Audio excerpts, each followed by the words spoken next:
Assalamualaikum warahmatullahi wabarakatuh. Kami dari kelompok 8 yang beranggotakan saya sendiri, Afina Novianisa NIM 124, Pola Devia NIM 126, Aska Aufa NIM 127, dan Nur Aini Amalia NIM 128. Kami di sini akan mempresentasikan hasil diskusi dari kelompok kami tentang model-model pembelajaran IPS terpadu.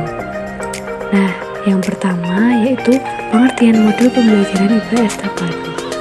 Model pembelajaran terpadu merupakan salah satu model implementasi kurikulum yang dianjurkan untuk diaplikasikan pada semua jenjang pendidikan, mulai dari tingkat sekolah dasar sampai dengan jenjang sekolah menengah atas.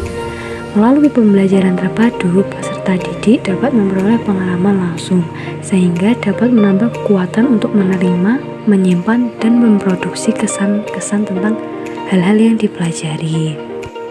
Macam-macam model pembelajaran IPS, yaitu yang pertama adalah model pencapaian konsep.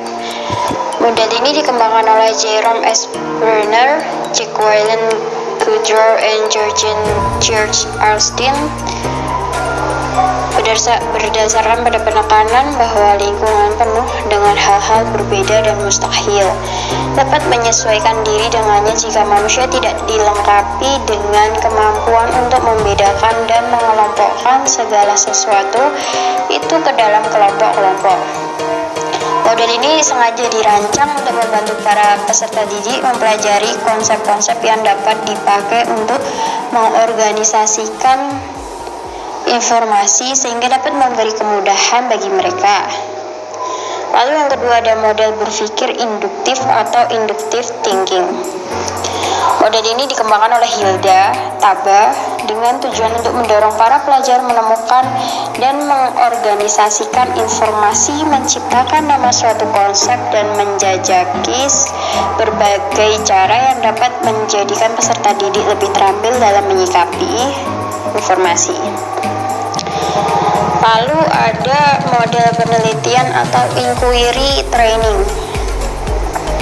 Model ini dikembangkan oleh Richard Sussman, dirancang untuk melibatkan para pelajar dalam proses penalaran mengenai hubungan sebab akibat dan menjadikan mereka lebih fasih dan cermat dalam mengajukan pertanyaan, membangun konsep, dan merumuskan serta mengetes hipotesis. Model keempat ada model memorisasi atau memorization. Model ini dikembangkan oleh Presley dan Levin. Memorisasi adalah teknik yang digunakan untuk menghafal. Model memorisasi ini untuk membimbing penyampaian materi yang bertujuan agar para pelajar dapat dengan mudah menangkap informasi baru. Lalu ada yang kelima, model investigasi kelompok atau group investigation. Model ini dikembangkan oleh Herbert A. Talon yang bertolak dari pandangan John Dewey bahwa keseluruhan sekolah merupakan miniatur demokrasi yang di dalamnya peserta didik berpartisipasi dalam pengembangan sistem sosial. Lalu di sini ada nomor 6, ada model bermain perang atau role playing. Model ini dirancang oleh Fanny dan George Shaftel khususnya untuk membantu para peserta didik mempelajari nilai-nilai sosial dan pencerminannya dalam perilaku. Bermain peran sebagai suatu model pembelajaran bertujuan untuk membantu siswa menemukan makna diri atau jati dirinya di dunia sosial dan memecahkan masalah dengan bantuan kelompok. Lalu model ketujuh ada model penelaah jurisprudensi. Dikembangkan oleh Presley dan Levin. Model ini merupakan model yang melibatkan proses intelektual yang relatif lebih rumit. Model ini ialah proses kesepakatan sosial atau social negotiation untuk menutup para peserta didik menuju dirinya sendiri. Lalu ada yang ke-8 ada model inquiry sosial. Dikembangkan oleh Brian Massachiels dan Cox. Atas dasar konseptual yang sama dengan model penelitian ilmiah yang diterapkan dalam bidang ilmu-ilmu alamiah dan model penelitian sosial dalam bidang ilmu-ilmu sosial. Tujuannya itu untuk mencapai tujuan akademis seperti latihan berpikir dan membangun konsep. Lalu yang ke-9 adalah model kooperatif. Pembelajaran kooperatif telah lama dikembangkan oleh para ahli sebagai alternatif untuk meningkatkan mutu pembelajaran. Model ini menekankan efektivitas pembelajaran pada keterlibatan peserta didik pada proses belajar. Dalam model pembelajaran ini, peran guru adalah memberi dorongan kepada peserta didik untuk kerjasama dalam kegiatan-kegiatan pembelajaran yang didesain dengan dukungan materi dan sumber pembelajaran. Yang selanjutnya yaitu implementasi pembelajaran IPS terpadu. Implementasi pembelajaran IPS terpadu menuntut dilakukannya pengorganisasian kegiatan secara terstruktur. Kompetensi inti dan kompetensi dasar juga harus tersusun secara terstruktur. Keberhasilan pelaksanaan pembelajaran tematik terpadu bergantung pada kesesuaian rencana yang dibuat dengan kondisi dan potensi peserta didik yang meliputi minat, bakat, kebutuhan, dan kemampuan. Penentuan tema pembelajaran IPS terpadu adalah sebagai berikut. Yang pertama, tema harus bermakna. Artinya, bahwa tema yang dipilih untuk dikaji harus memberikan bekal bagi siswa untuk belajar pembelajaran selanjutnya atau materi yang selanjutnya. Yang kedua, tema harus disesuaikan dengan tingkat perkembangan pembelajaran anak. Yang ketiga, tema yang dipilih hendaknya juga mempertimbangkan ketersediaan sumber belajar. Untuk menyusun perencanaan pembelajaran tematik terpadu perlu dilakukan langkah-langkah sebagai berikut. Yang pertama, menganalisis kompetensi inti dan kompetensi dasar mata pelajaran IPS. Yang kedua, menentukan tema yang sesuai dengan konsep yang ada dalam setiap nomor kompetensi dasar dalam mata pelajaran IPS. Yang ketiga, penjabaran atau perumusan kompetensi dasar ke dalam indikator sesuai tema atau topik mata pelajaran. Yang keempat, membuat peta hubungan antar indikator dengan judul tema. Yang kelima, pengembangan silabus. Dan yang keenam, menyusun RPP tematik terpadu mata pelajaran ilmu pengetahuan sosial. Pada tahap pengelolaan kegiatan pembelajaran tematik terpadu pembelajaran IPS dapat dilakukan sebagai berikut. Yang pertama ada perencanaan atau kegiatan awal. Perencanaan pada tahap ini hal-hal yang perlu dilakukan adalah sebagai berikut. Yang pertama, menetapkan apa yang mau dilakukan. Lalu kapan dan bagaimana cara melakukan suatu kegiatan pembelajaran, atau bagaimana cara mengawali suatu kegiatan pembelajaran. Lalu yang kedua, penciptaan kondisi awal pembelajaran. Yang ketiga, lalu yang kedua ada kegiatan inti. Dalam pembelajaran, guru harus berupaya menyajikan bahan pembelajaran yang bervariasi yang mampu mendorong siswa untuk aktif terlibat dalam upaya penemuan pengetahuan baru tentang pembelajaran yang dilaksanakan. Lalu yang terakhir ada kegiatan penutup atau kegiatan akhir yang meliputi meninjau kembali penguasaan siswa terhadap materi yang sudah diajarkan, lalu melaksanakan penilaian tindak lanjut dalam pembelajaran terpadu mata pelajaran IPS tersebut. Lalu yang ketiga, memberikan pekerjaan rumah atau memberikan PR. Lalu yang keempat, membahas kembali bahan pelajaran yang dianggap sulit, lalu memberikan motivasi atau bimbingan belajar. Yang terakhir, mengemukakan topik untuk pertemuan berikutnya. Yang selanjutnya yaitu permasalahan-permasalahan yang terjadi dalam pembelajaran IPS. Yang pertama yaitu permasalahan pendekatan teacher center. Nah, pada pendekatan ini guru lebih banyak melakukan kegiatan belajar mengajar dengan bentuk ceramah atau lecturing. Pada saat mengikuti pembelajaran, siswa sebatas memahami sambil membuat catatan saja. Nah, ini akan menguntungkan bagi yang memerlukan. Akan tetapi bagi siswa yang aktif dan cenderung pola berpikirnya itu kritis, maka dia akan merasa dirugikan karena di dalam kelas dia akan menjadi pasif dan miskin kreativitas. Nah, yang kedua yaitu metode dominasi ekspositori. Nah, pada pembelajaran IPS, metode dominasi ekspositori maksudnya yaitu siswa mengikuti pola yang telah ditetapkan oleh guru secara cermat. Penggunaan metode ekspositori merupakan metode pembelajaran mengarah kepada tersampaikannya isi pelajaran kepada siswa secara langsung. Nah, penggunaan metode ini, siswa tidak perlu mencari atau menemukan sendiri fakta-fakta, konsep, dan prinsip karena telah disajikan secara jelas oleh guru dan cenderung berpusat kepada guru.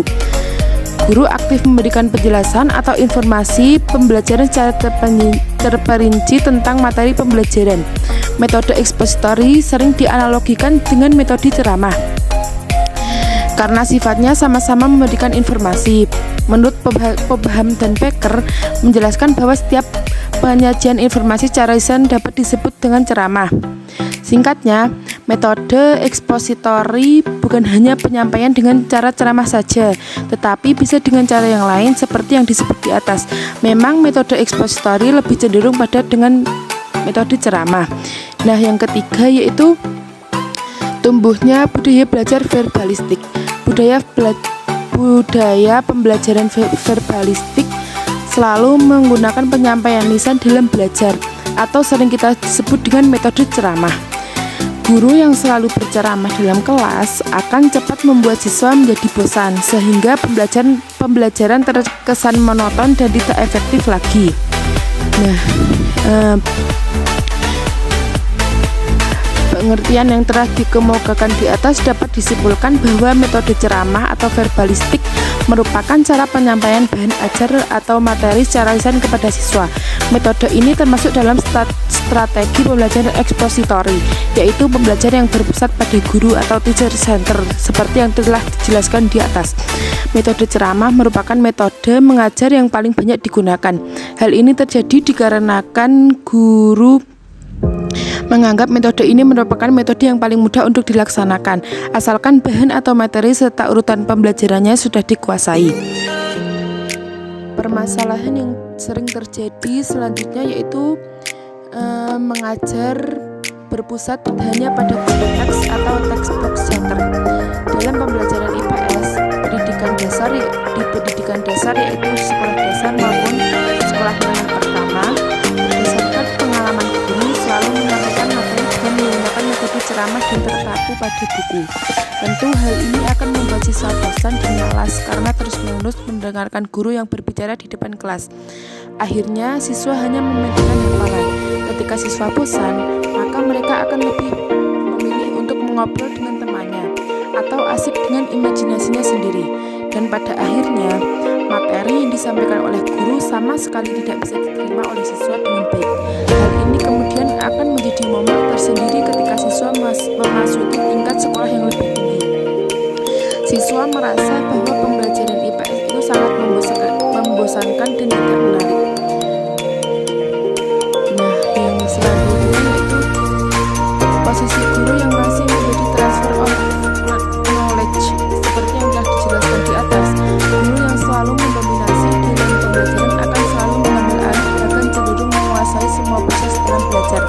Padahal tugas guru adalah memfasilitasi siswanya untuk belajar, sehingga guru harus memotivasi, memberikan arahan agar siswa mau belajar bersamanya, bukan malah menceramahinya atau menyampaikan materi saja tanpa memperdulikan pendapat maupun pertanyaan dari siswa. Selain pengetahuan yang disampaikan, selain pengetahuan yang disampaikan oleh guru melalui ceramah kepada siswa, siswa juga ingin merasa dihargai dengan menampilkan dirinya dalam menjelaskan materi di kelas, sehingga siswa akan menjadi aktif dan memiliki mental yang kuat untuk tampil di depan umum. Guru harus membuat siswa mau dan semangat belajar bersamanya. Itulah yang dinamakan dengan guru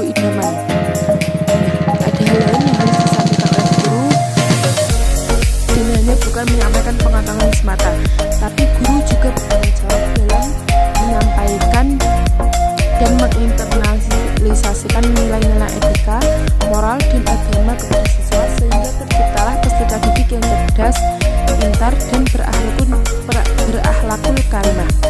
Nah, yang selanjutnya yaitu strategi atau solusi yang bisa dilakukan guru dalam mengatasi permasalahan-permasalahan di atas, antara lain yang pertama yaitu guru dapat memberikan perhatian. Pembelajaran pada hakikatnya merupakan suatu proses penciptaan kondisi atau upaya mengorganisasikan lingkungan seseorang sehingga memungkinkan terciptanya perbuatan atau kondisi dari peserta didik. Untuk itu, guru harus berusaha menarik perhatian siswa untuk belajar. Nah, perhatian merupakan salah satu faktor yang mempengaruhi dalam kegiatan pembelajaran. Menurut William Stram dalam bukunya Algemene Psikologi, ahli ilmu jiwa ini memberikan definisi mengenai perhatian yang intinya dapat dirumuskan sebagai berikut. Perhatian adalah pemusatan tenaga psikis atau aktivitas jiwa yang tertuju kepada suatu objek dan mengesampingkan objek yang lainnya. Oleh karena itu, guru harus tanggap terhadap tingkah laku anak. Maka yang perlu diperhatikan oleh guru yaitu pengajaran itu harus menarik dan perhatian anak. Yang selanjutnya yaitu usaha yang dapat dilakukan agar pembelajaran itu menarik. Yang pertama, pembelajaran harus didasarkan pada hal-hal yang sudah dikenal anak atau dari sesuatu yang baru baginya. Yang kedua yaitu bervariasi dalam menyampaikan penjelasan materi pelajaran. Misalnya yang pertama dengan variasi suara, yang kedua dengan variasi tulisan, yang ketiga dengan menggunakan gambar atau peta, yang keempat yaitu pemilihan media pembelajaran yang tepat seperti dapat menggunakan PPT interaktif dan sebagainya. Nah, yang selanjutnya yaitu pemberian motivasi. Nah, motivasi berasal dari kata motif yang diartikan sebagai daya penggerak yang telah menjadi aktif. Pendapat lain juga mengatakan bahwa motivasi adalah keadaan dalam diri seseorang yang mendorongnya untuk melakukan kegiatan untuk mencapai tujuan. Dapat disimpulkan bahwa motivasi adalah suatu kondisi atau status internal yang mengarahkan perilaku seseorang untuk aktif bertindak dalam rangka mencapai suatu tujuan. Motivasi berfungsi sebagai pendorong usaha atau pencapaian prestasi. Jelaslah bahwa fungsi motivasi itu memberikan suatu nilai atau intensitas tersendiri dari seorang siswa dalam meningkatkan motivasi belajar dan prestasi belajarnya. Munculnya motivasi di dalam diri siswa dalam belajar karena siswa ingin menguasai kemampuan yang terkandung di dalam tujuan pembelajaran yang bermanfaat untuk dirinya. Jadi kegiatan motivasi yang menarik berupa yang pertama menginformasikan tujuan pembelajaran, yang kedua menginformasikan manfaat pembelajaran, yang ketiga menginformasikan garis besar materi pembelajaran, yang keempat menyimpulkan materi pelajaran. Motivasi diperlukan dalam menentukan intensitas usaha belajar bagi para siswa. Menurut Jamarah, ada 3 fungsi motivasi, yakni yang pertama motivasi sebagai pendorong perbuatan, yang kedua motivasi sebagai penggerak perbuatan, yang ketiga motivasi sebagai pengarah perbuatan. Nah, yang selanjutnya yaitu guru dapat melakukan strategi pembelajaran critical incident. Nah, uraian mengenai memberikan perhatian dan motivasi di atas, penulis menyimpulkan bahwa dalam memberikan perhatian dan memotivasi siswa dalam pembelajaran bisa didapatkan di dalam menerapkan strategi pembelajaran. Dikarenakan dalam menerapkannya suatu strategi pembelajaran, maka kegiatan memberikan perhatian dan motivasi sudah tercakup di dalamnya. Oleh karena itu, guru haruslah tepat dalam memilih suatu strategi pembelajaran. Strategi critical incident yaitu suatu strategi yang digunakan oleh guru dengan maksud mengajak siswa untuk mengingat pengalaman yang pernah dijumpai atau dialami sendiri, kemudian dikaitkan dengan materi yang akan dibahas. Strategi critical incident diilhami dari masalah-masalah yang dijumpai dalam proses pembelajaran. Kemudian pendidikan mulai menggagas guna mengatasi masalah yang ada.